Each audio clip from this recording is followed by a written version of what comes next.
Chairman, sir, this constitution amendment has been brought by the government as a result of the judgment of the Supreme Court in Nagaraj's case, which has been followed in two other subsequent judgments relating to Uttar Pradesh and Rajasthan, as the Honorable Minister pointed out. Ideally, in the Nagaraj case, the Supreme Court had suggested that quantifiable data of underrepresentation of scheduled caste and scheduled tribes be obtained. And wherever quantifiable data is obtained and there is an underrepresentation, to that extent, adequacy of representation should be considered. The concept of reservation in promotion was upheld by the Supreme Court. Therefore, there was a very easy course available to certain state governments, and this is an enabling provision which applies to the states, that you could well do a survey and find out wherever there is underrepresentation, you could allow adequate representation in accordance with the law as was declared by the Supreme Court. In fact, states like Bihar resorted to that course and in a very amicable manner were able to fill up the entire quota as was necessary. However, the government has chosen not to embark on that course, but bring about a constitution amendment. Sir, I merely wish to point out 2-3 things. My party is fully committed to the concept of social justice. We believe that because of inbuilt and historical injustices, there were inequalities which are built into the system. Reservation, which was originally conceived in the Constitution, is not intended to create that inequality, but is intended to make unequals as equals. It's more a social or a poverty alleviation scheme. It's a social scheme. And therefore, to the sections it has been made applicable, it has yielded dividends. But there are very miles which still we have to travel. However, sir, the principle which has to be kept in mind while using reservations as an affirmative action intended to remove discrimination, that it should not be implemented in a manner so that it starts creating a reverse discrimination. The Supreme Court judgment, therefore, while interpreting both these principles, that it is a poverty elimination program of the government which is implemented through this affirmative action, should not be so excessive that it results in a reverse discrimination. So in Nagaraj's case, the Supreme Court therefore did the balancing act. I'll just read the most operative sentence in Nagaraj's case, which really does this balancing act, and says, we reiterate that the ceiling limit of 50%, the concept of creamy layer, the compelling reasons, namely backwardness, inadequacy of representation, and overall administrative efficiency, are all constitutional requirements without which the structure of equality of opportunity would collapse. Therefore, as a Parliament, we must remember we are exercising our constituent power. Our constituent power is not absolute. Our constituent power under Article 368 is subject to one basic limitation. And that basic limitation is that we cannot alter the basic structure of the Constitution. We can amend, we can alter, we can't change the basic structure, we cannot abrogate the basic structure. And therefore, the words which the Supreme Court has used is that some of these concepts, like the upper limit of 50%, the concept of creamy layer, the compelling reasons of backwardness, inadequacy of representation, efficiency, are the constitutional requirements without which the structure of equality of opportunity would collapse. Now, some of these obviously created a resentment among certain groups, and the government therefore has chosen to introduced this constitutional amendment while amending Article 16, Clause 44A. Now, there have been two earlier amendments. I should clarify that the concept of reservation in promotion, in principle, which was brought by the earlier amendments, has already been upheld by the Supreme Court. So, contrary to this popular perception that this is being given for the first time is not correct. This is already in existence. This has never been struck down by the court. The consequential seniority principle has also been upheld. But because of this, certain complications have arisen. And the present amendment does three things. The first, it says that whichever are the notified scheduled caste and scheduled tribes under Article 341 and 342 shall be deemed to be backward. That is, they shall be entitled to the benefit of 16(4).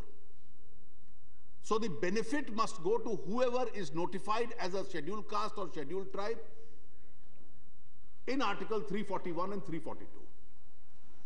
The reason for this, and there is a good reason for this, that there is a fundamental difference between those which are scheduled caste and scheduled tribe and other backward castes.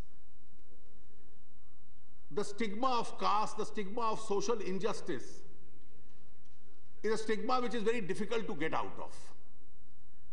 Once you are born into a caste, you live your entire life through that caste. Social and educational backwardness are areas which you can travel out of. And therefore, the first part of this amendment places those notified under 341, 342 as scheduled caste and scheduled tribes. This benefit is not available to anybody else, are entitled to the benefit which are available under the Constitution, that is Article 16(4) for backwards. जो भी Article 16(4) के तहत benefit है affirmative action का, जो भी संविधान की जो सूची बनती है धारा 341 और 342 में, जिनके नाम उसमें आएंगे उनको वो लाभ मिलेगा। ये पहला इसका अंश है। दूसरा अंश जो थोड़ा विवादित है, और उस अंश को लेकर मेरे मन में कुछ शंकाएं हैं, इसलिए मैंने सदन में सरकार से भी, अन्य साथियों से भी बात की है। उसकी वैधानिकता शायद उस पर प्रश्न चिन्ह लग जाए। उसकी भाषा जो संशोधन आपने दिया है वो है, nothing in this article, that is article 16(4)(a) or Article 335 shall prevent the state from making laws providing for reservation in promotions. अब धारा 335 के तहत भी इस अमेंडमेंट के दौरान, इस अमेंडमेंट के माध्यम से सरकार के ऊपर अंकुश नहीं होगा. So nothing in Article 335 will prevent the state from making laws. So I would urge the government to seriously reconsider this. Because Article 335 is a provision in the Constitution which deals with efficiency of service. The language of Article 335 is that while making reservations, मैं पढ़ देता हूं Article 335 को, 335, the claims of members of the scheduled caste and scheduled tribe shall be taken into consideration consistently with the maintenance of efficiency of administration in making of appointments to services and posts in connection with the affairs of the union or of the state. That is to say, कि जो scheduled caste और scheduled tribe हैं, उनके लिए जितने भी प्रावधान किए जाएंगे, वो प्रावधान efficiency of service मेंटेन हो, उसके साथ कंसिस्टेंट होंगे. लेकिन एक कठिनाई आती है, और वो कठिनाई ये है कि जिनके ऊपर ऐतिहासिक दृष्टि से भेदभाव हुआ, शायद वो उस प्रतिस्पर्धा में, मुकाबले में उस स्तर तक ना आ पाए. तो उसके लिए एक प्रोवाइजो दिया गया, और प्रोवाइजो है 335 का, provided that nothing in this article shall prevent in the making of any provision in the favor of members of scheduled caste and scheduled tribe for relaxation in qualification marks in any examination or lowering the standards of evaluation for reservation in matters of promotion to any class or classes of services of post in connection with the affairs of the union of the state. 335 is a very important provision. It says for everybody, efficiency standards will apply. They will apply also to scheduled caste and scheduled tribe. But for scheduled caste and scheduled tribe, relaxed standards will apply. उन standards को कमजोर कर दिया जाएगा, वो apply करेंगे. This is already in 335. Now the moment you say nothing in Article 335 will apply, which means neither standards will apply nor relaxed standards will apply. So if somebody has consistently a record of doubtful integrity, or if he has consistently a record of being inefficient or poor, he still would be entitled to promotion. Now, it is quite possible that for a general category officer, you say he must have 8 very goods or excellence. For a reserved category candidate, you must have 4 very goods or excellence. So you can give relaxed standards, or even good can be considered good enough. But to say no standard will apply may be a little difficult. I'll therefore urge the Honorable Minister to reconsider and consider deleting this part of Article 335 being not applicable, because the moment you overrule 335, it will have 2 adverse consequences. One, the efficiency of service will be adversely affected. Secondly, the quality itself may suffer.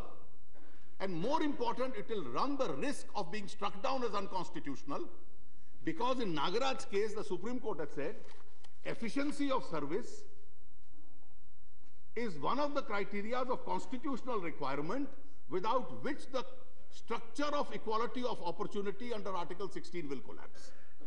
So if efficiency of service is completely done away with, then the structure itself will collapse. So this is the second limb. Once the government agrees, and I do hope the Honorable Minister, after consulting on sections and taking their opinion, reasonably agrees to this, then there is only a third limb of the amendment. In fact, the third limb of the amendment corrects a major problem into which we were earlier following. And that problem was that once you have reservation in promotion, you introduce what is called a system of leapfrogging. Leapfrogging means somebody is entitled to a faster promotion than others because there is a reservation in his category. So somebody who could be junior to one person can get accelerated promotion and overtake his senior. Now, once this system sets into action, under the original situation, and that's the example our friend Shri Ram Gopal Yadav has been repeatedly giving of the UP Irrigation Department, उनका कहना था कि वहां 5 engineer chief engineers थे और एक chief engineer in chief था, 6 के 6 एक वर्ग के आ गए इस प्रावधान की वजह से, और उनकी शिकायत इसकी वजह से रहती थी. अब इस कानून में जो अमेंडमेंट आया है, ये लिखा है, वो इस अनोमली को ठीक करता है. वो ये कहता है that laws will be made in favor of scheduled caste and scheduled tribe to the extent of percentage of reservation provided to scheduled caste and scheduled tribe in the services of the state. Therefore, this anomaly is being corrected, and now a cap is being put. The result of that cap is whatever is the permissible quota in that state is the quota in the promotional post that will be allowed. Sir, if the Honorable Minister, therefore, agrees to reconsider the second limb, which is Article 335, then there are 2 limbs left. And the 2 limbs are, पहला वो है कि जो article 341 और 342 की सूची में है, उनको इस आरक्षण का लाभ मिलेगा. और इस देश में एक आम राय है कि जो SC/ST वर्ग के हैं, उनको आज भी इस लाभ की जरूरत है, इस आरक्षण की आवश्यकता है. और दूसरा ये है, जो एक प्रकार से मौजूदा एनोमली को ठीक करता है कि वो आरक्षण उस सीमा तक हो सकता है जितना आरक्षण उस राज्य के अंदर जिसकी अनुमति हो. अधिक राज्यों में 20% या 22% मैक्सिमम SC/ST के लिए है, तो ये उसकी कैप फिक्स कर देता है. अगर मंत्री जी इस दूसरे संशोधन बहस के अंत में बतलाएं, इस पे अगर इसको पुनः विचार करने को तैयार हैं, तो मुझे लगता है फिर ये पूरा का पूरा जो संविधान संशोधन है अपने आप में न्याय संगत हो जाए. मुझे इतना ही कहना था. ओके.